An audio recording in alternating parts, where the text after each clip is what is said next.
In today's Torah portion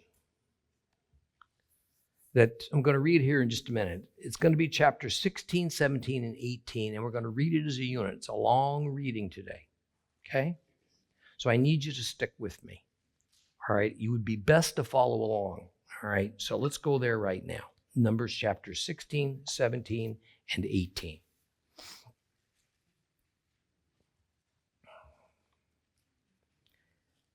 Now, Korach, the son of Itzhar, the son of Kahat, the son of Levi, along with Dathan and Abiram, the sons of Eliab and On, the son of Pelet, descendants of Reuven, took men and rebelled against Moshe.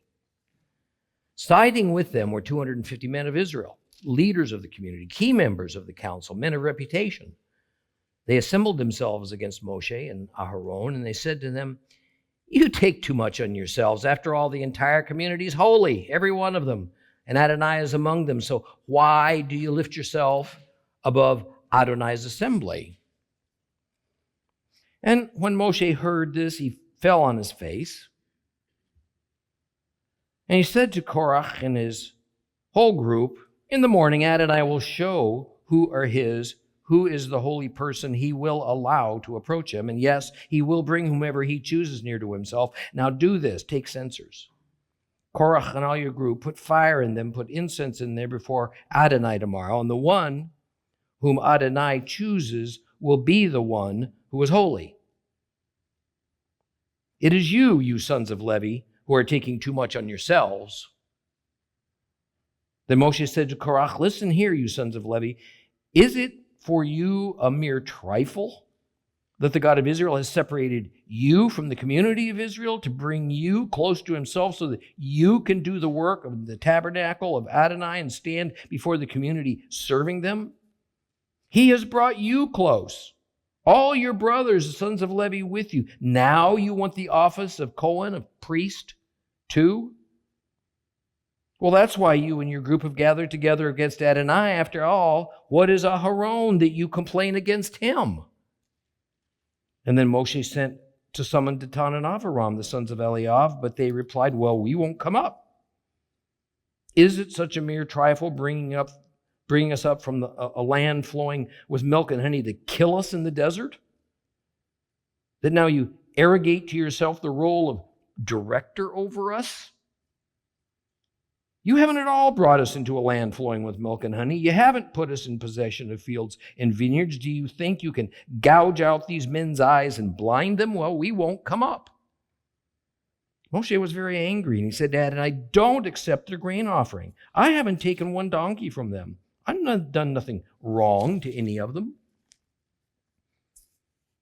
And Moshe said to Korach, "You, your group, be there before Adonai tomorrow. You, they, Aharon, each of you, take his fire pan, put incense in it. Every one of you bring before Adonai his fire pan, 250 fire pans. You too and Aharon, each one his fire pan." Each man took his fire pan, put fire in it, laid incense on it, stood at the entrance to the tent of meeting with Moshe and Aharon.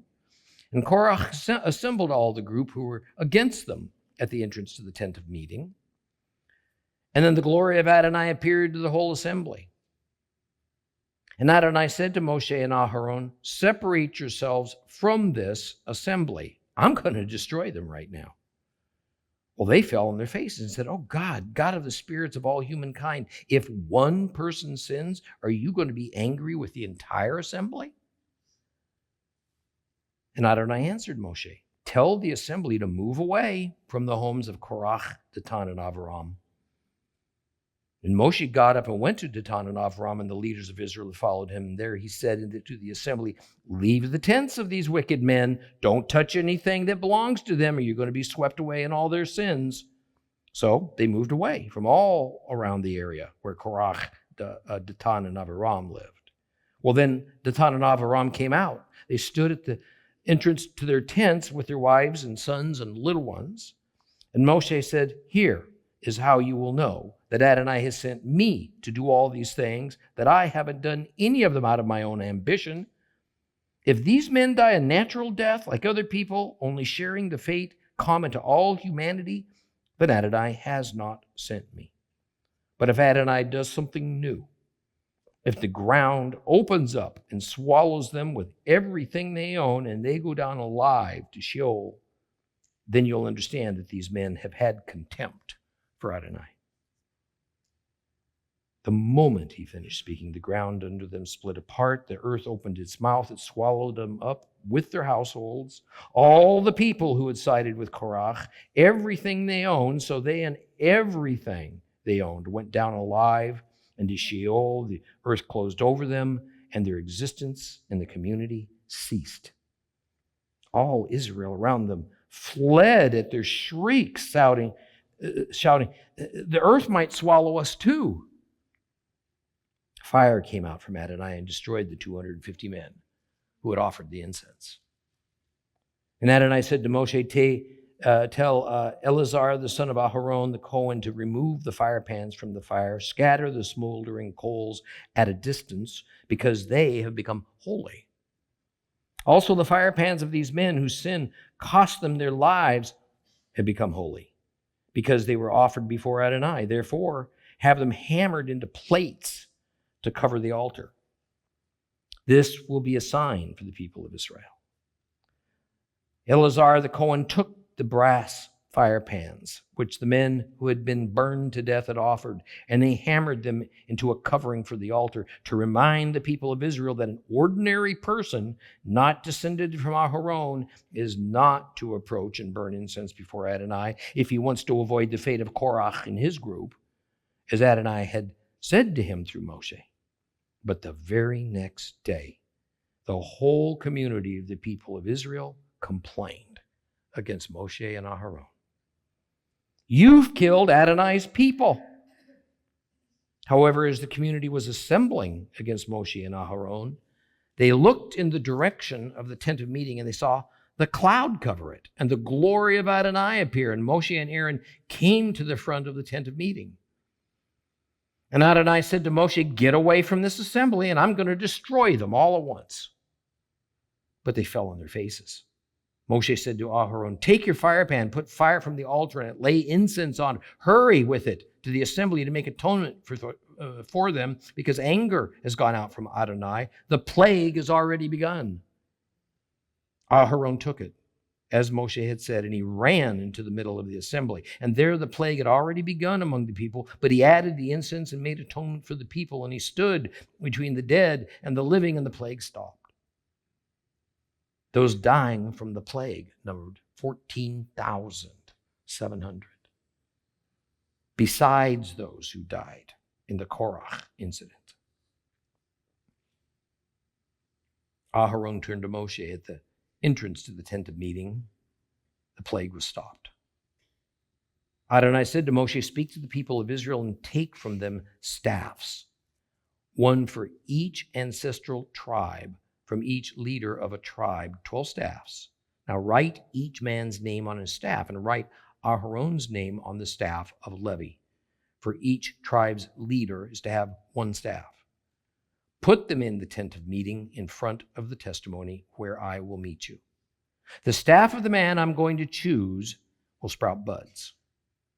In this way I will put a stop to the complaints the people of Israel keep making against you. Moshe spoke to the people of Israel. All their leaders gave him staffs, one for each leader, according to their ancestral tribes, 12 staffs. Aharon's staff was among their staffs, and Moshe put the staffs before Adonai in the tent of meeting. The next day, Moshe went into the tent of the testimony, and there he saw that Aharon's staff for the house of Levi had budded. It had sprouted not only buds, but flowers and ripe almonds as well. Moshe brought out all the staffs from before Adonai to the people of Israel, and they looked, and each man took back his staff. And Adonai said to Moshe, return Aharon's staff to its place in front of the testimony. It is to be kept there as a sign to the rebels, so that they will stop grumbling against me and thus not die. Moshe did this. He did as Adonai had ordered him. But the people of Israel said to Moshe, oh no, we're dead men. Lost. We're all lost. Whenever anyone approaches the tabernacle of Adonai, he dies. We'll all perish. Adonai said to Aharon, you, your sons, your father's family line will be responsible for anything that goes wrong in this sanctuary. You and your sons with you will be responsible for anything wrong in your service as priests. But you are to bring your kinsmen, the tribe of Levi, along with yourselves to work together with you, to help you, you and your sons with you, when you are there before the tent of meeting. They are to be at your disposal and perform all kinds of tasks related to the tent, only they are not to come near the holy furnishings or the altar, so that neither they nor you will die.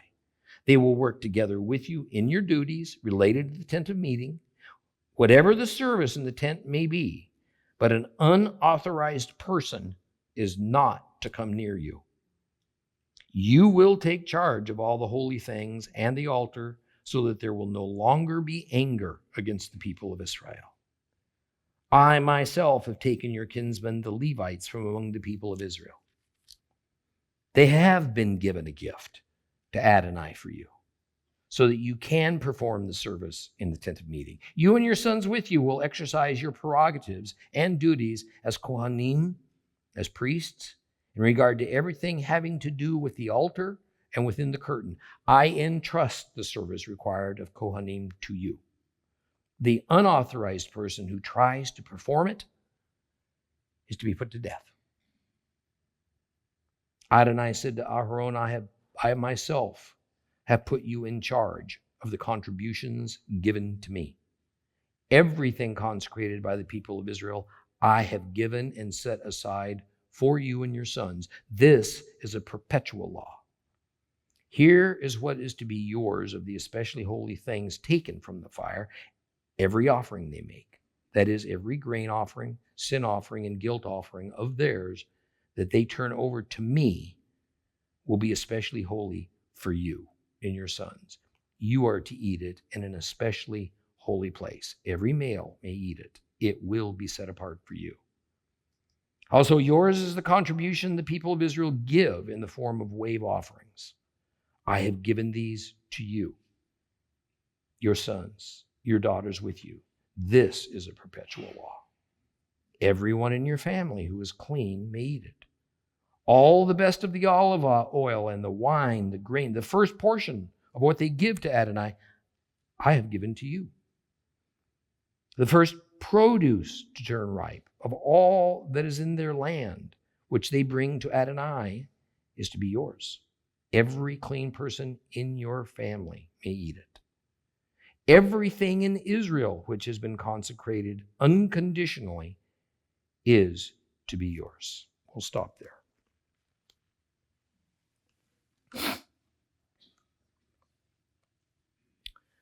As I said, Numbers 16, 17, 18 is really a unit.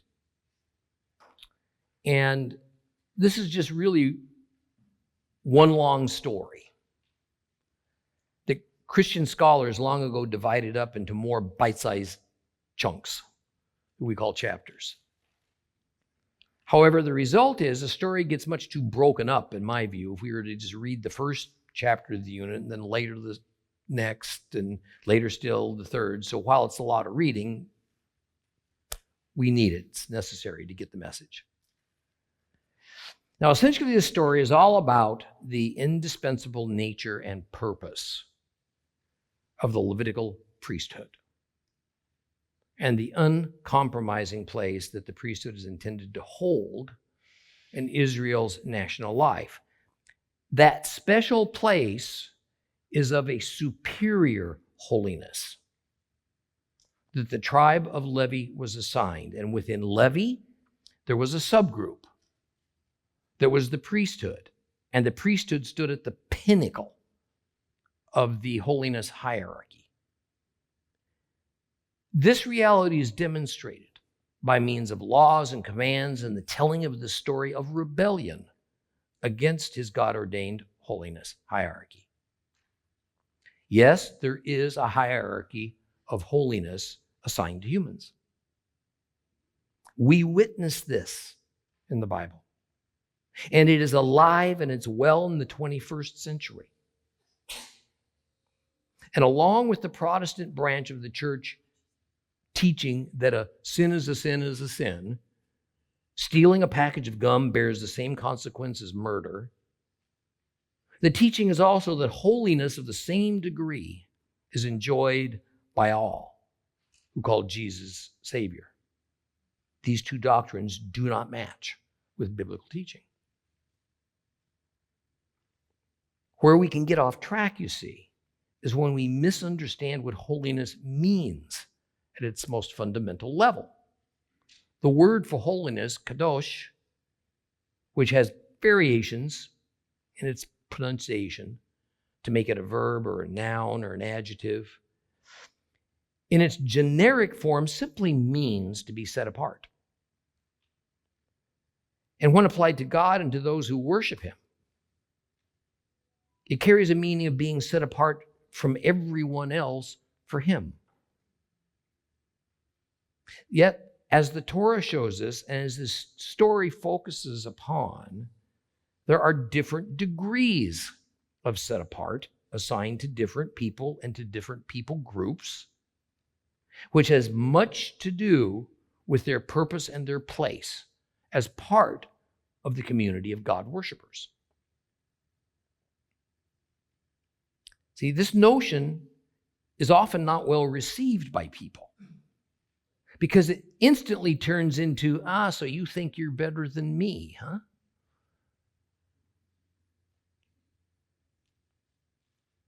See, it is that God defines, he decides on these holiness levels, who receives them. And it has nothing to do with merit or one person being better than somebody else. For his own good reasons, he has set the pattern, and that's that. Our job is to humbly accept it, to obey it. And further, holiness often has to do, in some mysterious way, with allowable proximity to God. We see that principle demonstrated especially in the setting apart of the tribe of Levi, and then ultimately a further setting apart of the unique high priest who is afforded the greatest proximity to Jehovah. And when Jehovah first gave the law to Moses at Mount Sinai, these laws were but idealistic. They were theory to the people of Israel. Not only were these laws mostly a long list of do's and don'ts, rituals and observances, crimes and punishments, all set down for Israel to obey. But the people neither understood how some of the laws and the commands might apply in practical ways to everyday life, nor in many cases did they grasp why they had to do or not do these things in the first place. Further, a major portion of these laws could not even be observed without Israel being settled in the promised land. In fact, some of the laws were even prefaced with the words, after you enter the land.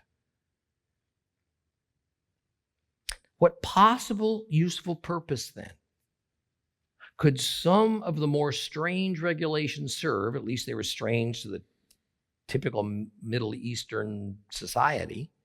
Some of these commands and ordinances seemed almost arbitrary, if not capricious, and much too hard.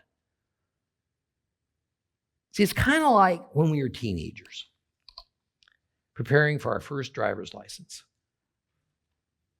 We had to read this annoying little book about the traffic laws. Then we had to retain it long enough to pass the test so we could get our license and then be able to participate in that American rite of passage into adulthood, driving a car.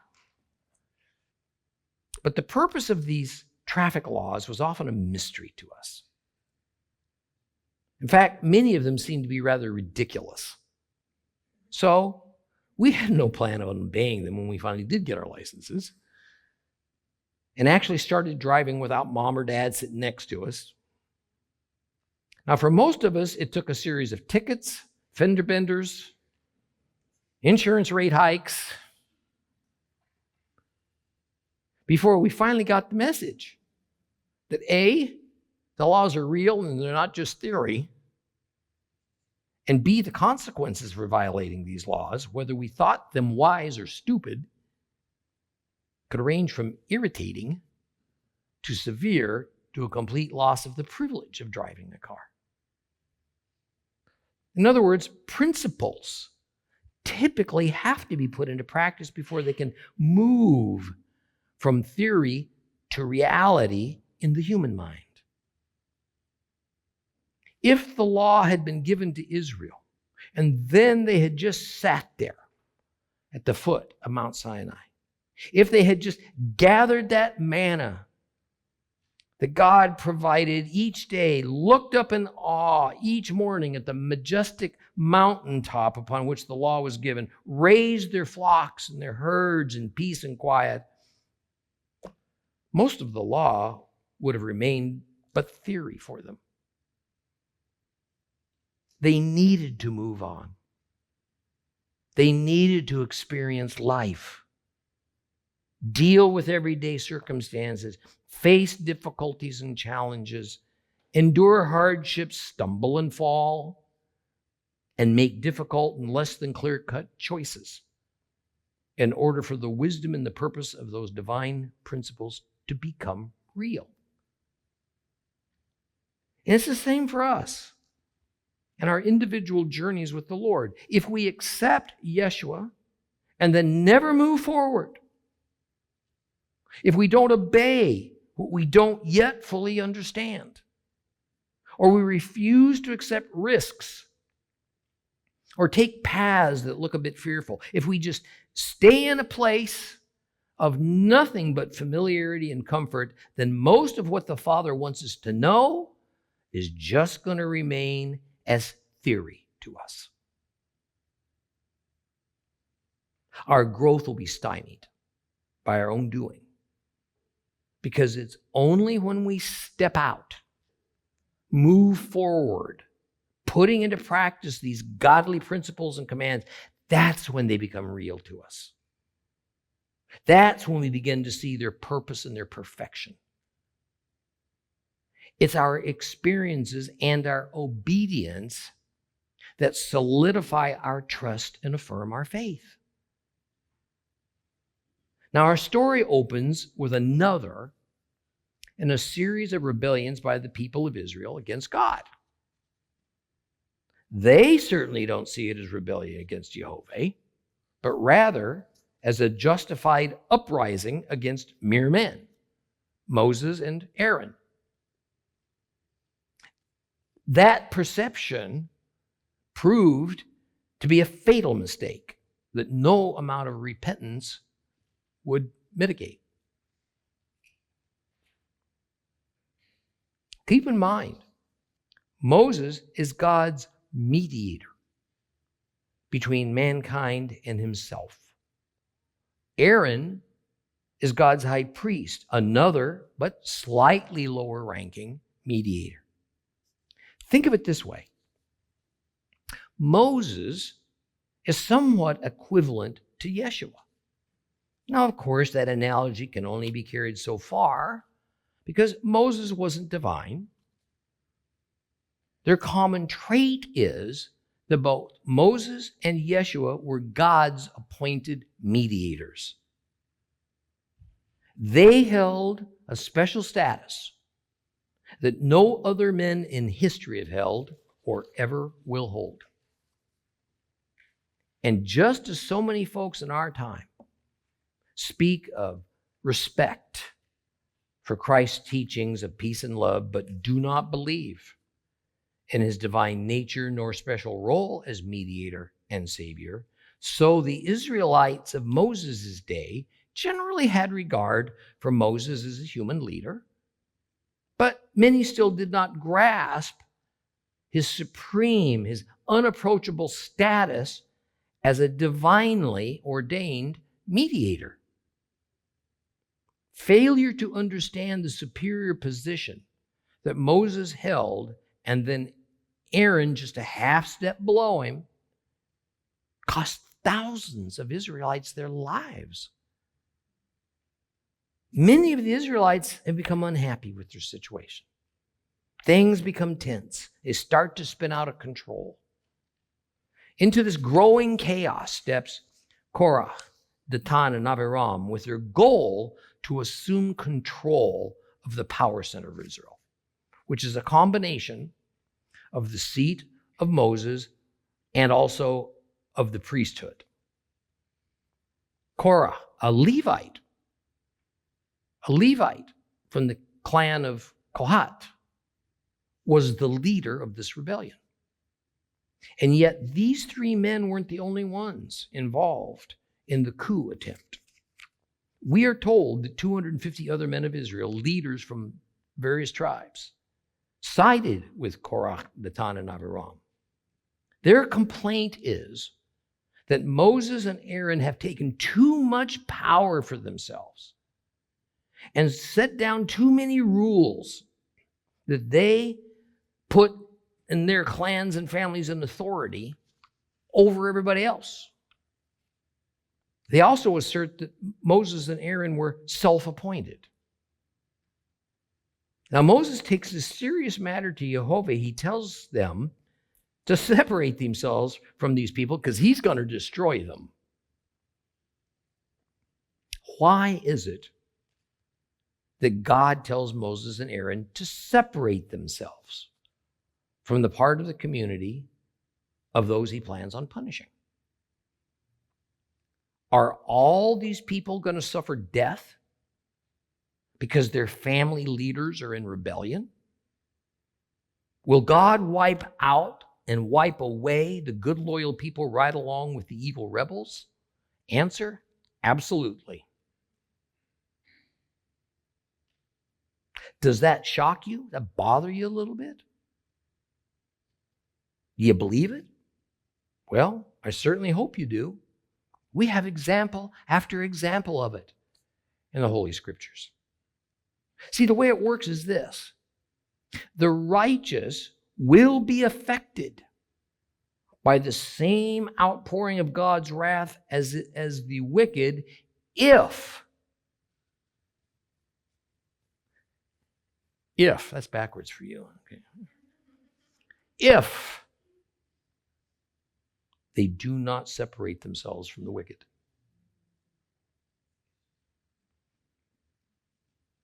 I want to say it again. If the righteous choose to stay part of the unrighteous group, when God decides to punish that unrighteous group, then the righteous will become collateral damage on earth, even if perhaps that doesn't carry over into their afterlife. In Genesis, as messed up in his thinking as Lot has become, he was still considered sufficiently righteous as to not be counted among the truly wicked of Sodom.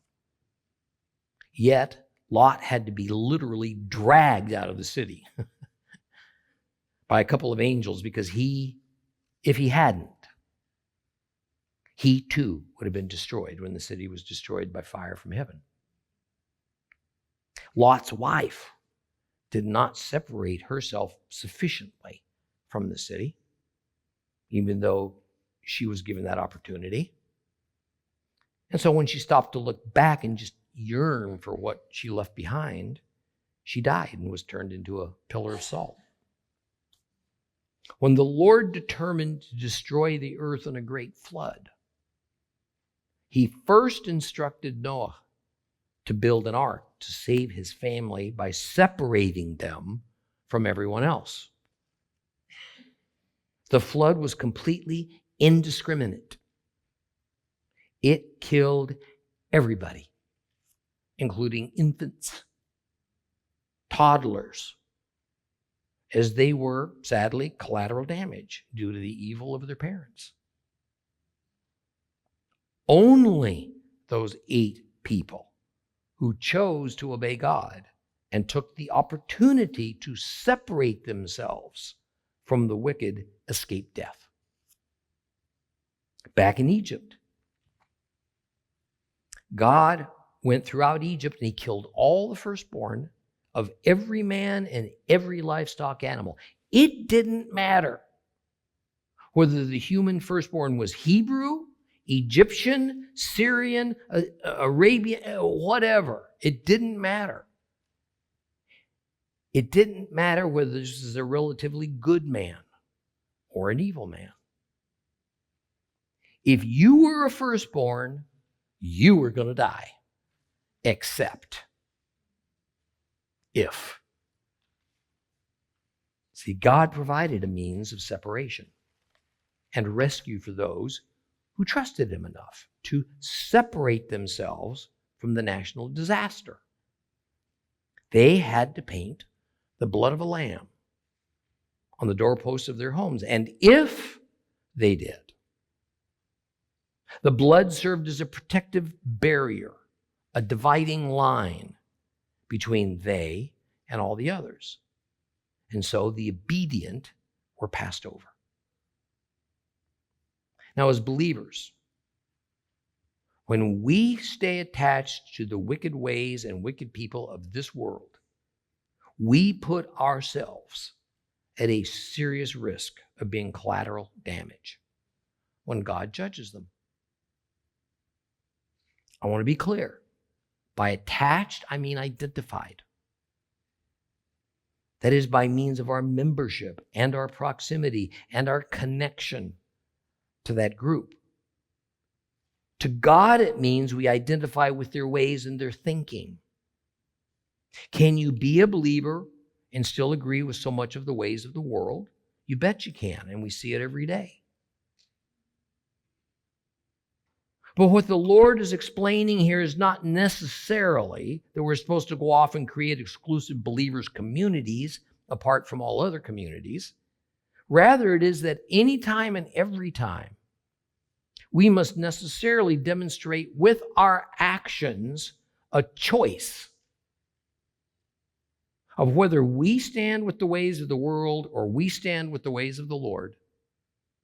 We must be willing to separate ourselves to whatever degree it requires, or risk the divine consequences. And in case you haven't noticed, that's becoming a harder and harder thing to do. The more obedient to God's written word we become, the more we get labeled as fanatics and fundamentalists. We're jeered at. We're told, even by the church, we're backward, we're ignorant. Lately, we're starting to be looked at as dangerous, full of hate, because we're not tolerant enough. If we speak out against abortion on demand or the LGBTQ agenda, we're full of hate. If we don't agree with Israel giving up their land inheritance to the Palestinians, then we are the barrier to world peace. Back to our story. Moses confronts Korah, tells him and his crowd to bring their fire pans. Come on to the tent of meeting for a test of just whom God sets apart as his earthly authority and who is holy. Korah and the 250 leaders, and apparently some amount of the others, referred to as the whole community, those who sided with the rebels, they do as they were instructed. And then the glory of God, that's a special manifestation of God, appeared before everyone. And the Lord spoke to Moses and Aaron and tells them to stand aside, that he is going to annihilate everyone who's involved. Moses asked, would you send your wrath on an entire community because one man sinned? Obviously, this one man was Korah, the instigator of this whole mess. Well, when God told Moses to stand back from this community because he was going to destroy them, it was referring to those rebels and to their backers and to those who even closely associated with them. Moses tells the community of Israel, that if they do not want to be considered as involved with the rebels, they were to stand away from the tents of these wicked men. The tents is referring to those wicked men and their extended families. Moses tells the innocent to disassociate themselves from these rebels, not to even touch any item that belongs to them, lest they wind up being even more collateral damage when the guilty get punished. Moses says to those listening to him that if the ground opens up and swallows you, then you were judged as wicked by God, or at least closely associated with wickedness. And so death is the divine punishment. No sooner had Moses finished speaking the last syllable than did the ground suddenly and violently split open beneath the tents of Dathan and Abiram and those surrounding them who sided with them, and they all vanished into a deep crevice. The dead also included the families of Korah, all those among his clan who sided with him by refusing to take the opportunity to separate. Women, children, everybody. Even their tents and their material possessions fell into that enormous split in the earth. Every last vestige of these rebels' lives, every indication that they had ever existed, was wiped out at the hand of God in a moment of his wrath. All the Israelites who saw what happened, presumably those that had separated, fled in panic for fear they'd fall into this gaping crevice. The rebels, their families, everything they owned were purged from Israel because they had become unclean in God's sight and willfully chose to remain that way. Recall that a few years earlier, some other men had also offered strange fire, we're told, to God, and they suffered the same fate. Nadab and Abihu, Aaron's own sons. And in the case of Nadab and Abihu, only they suffered the divine wrath, for they acted on their own behalf. In the case of Korah, Dathan, and Abiram, their entire extended families, as well as anyone who did not openly oppose them, through physical separation from those rebels, as Moses warned them to do, they were destroyed. But wouldn't you just know it? Unbelievably, even with the stench of those 250 smoldering bodies still lingering in the air, even with the ground still weaving itself back together from the opening of the chasm, much of the community of Israel still didn't get it. So they set up a protest rally against Moses and Aaron. This would be absolutely hilarious if it weren't so irrational. They say to Moses and Aaron, "It's you that have brought death upon God's people." As though Moses and Aaron had the power to make fire come down out of heaven, the earth open its mouth, swallow up thousands of people. I mean, isn't that amazing? And as a result of even more widespread rebellion, a plague of some sort breaks out among the people of Israel.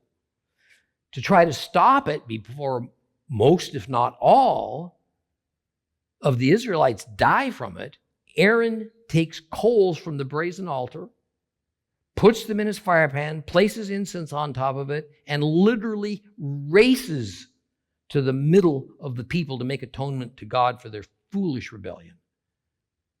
But for 14,700 Israelites, his efforts were too late. Even with all this, the issue that was at the heart of this rebellion was obviously still not a settled matter. And the issue was, who shall be God's set-apart servants? Who shall be the holier, the holiest, and the most holy? The Levites or some other group of Hebrews? The people needed further persuasion. And so yet another test is devised, something less deadly, the test of the staffs. Each tribal prince presents his staff to Moses with the tribe's name engraved upon it. And then Aaron presents his staff representing the tribe of Levi. God says he'll use these staffs as a means of demonstrating once and for all just who his anointed and especially holy servants are. The staffs are then placed before the Ark of the Covenant. The staffs were left overnight, and then the following morning, Moses entered the tent sanctuary and found Aaron's staff, representing the tribe of Levi, in bloom. And it not only sprouted, it produced blossoms and even fully formed almonds. Moses took all the staffs outside the tent, asked each tribal leader to identify his own staff, and in the process verify that it was Aaron's staff alone that had budded. Game over. God's order, his hierarchies, who bears holiness and to what degree, are his alone to decide. Speaking against those whom he has so designated is rebellion against him. Trying to force yourselves into that set-apart group without God's authorization, well, that's fatal.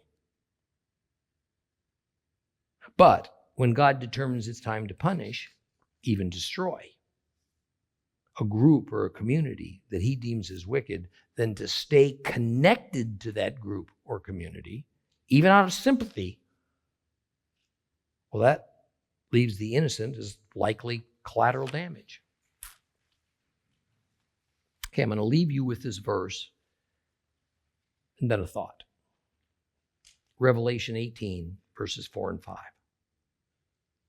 Then I heard another voice out of heaven say, "My people, come out of her, so that you will not share in her sins, so that you will not be infected by her plagues. For her sins are a sticky mass piled up to heaven, and God has remembered her crimes." See, this is all about separation. Here is proof that God requires those of us who want to be deemed innocent to separate ourselves from the guilty, or face the same fate as the guilty. And despite the teaching of the Constantinian church to the contrary, God's laws and principles did not end at the cross.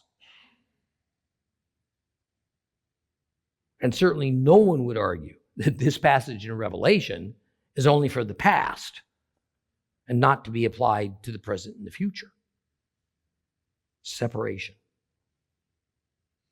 The moral of the story is this: be very careful what group you choose to be part of.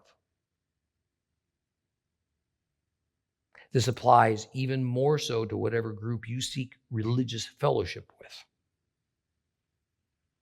When we come to understand that a group we have been connected with is far off track and determined to stay that way, you know what? God does not ask us to remain with them with the rationalization, oh, we're trying to change them.